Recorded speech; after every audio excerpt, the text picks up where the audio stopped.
Imagine waking up one morning with no name, no family, and no idea who you are. Not because you're dreaming, but because it's real. This is the true story of a man who vanished without disappearing and lived a life with no past. In the summer of 2004, outside a Burger King in Richmond Hill, Georgia, a man was found unconscious behind a dumpster. He was sunburned, bitten by insects, and completely naked, covered only with red ant bites. He had no identification, no wallet, and no memory of how he got there. When he regained consciousness in the hospital, he couldn't answer the simplest questions. What's your name? He didn't know. Do you know where you live? He had no idea. Who are you? Silence. The man had complete retrograde amnesia. He remembered basic facts, how to read, use tools, even history and literature, but his own identity? Erased like chalk from a board.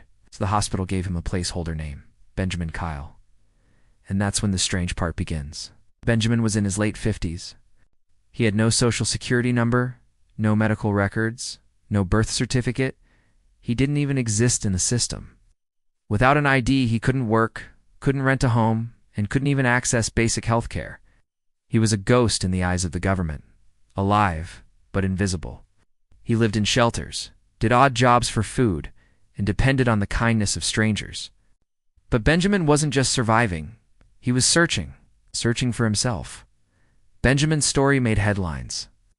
CNN called him the most mysterious man in America. People were fascinated. Reddit threads, online sleuths, and amateur detectives from around the world tried to help. Was he a missing person? A victim of trauma?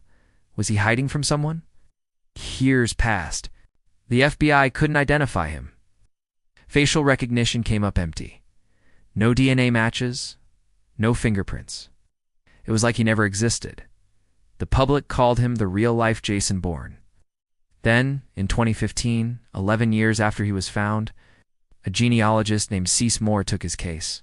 She used genetic genealogy, the same technique used to solve cold cases, to map out Benjamin's DNA and compare it to online databases. Bit by bit, the puzzle came together. And finally, after 11 years of not knowing his own name, Benjamin Kyle was identified. His real name? William Burgess Powell. William had once lived in Indiana. He had family, 2 brothers, but when they were contacted, the truth hit even harder. They hadn't seen or spoken to him in decades.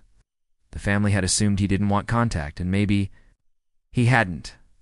William had left home in the 1970s and never looked back. Now, with his identity restored, one would expect a joyful reunion. But here's the twist. Benjamin didn't want to go back to that life. He had built something new. He didn't remember William's pain. He had lived a second life, one filled with confusion, but also growth. He chose to remain Benjamin Kyle in spirit, even if the law now recognized him as William Powell. How do you move forward when your past is missing? Do you chase it, or do you build something new? Benjamin Kyle chose not to dwell on what was lost, but to embrace what was possible.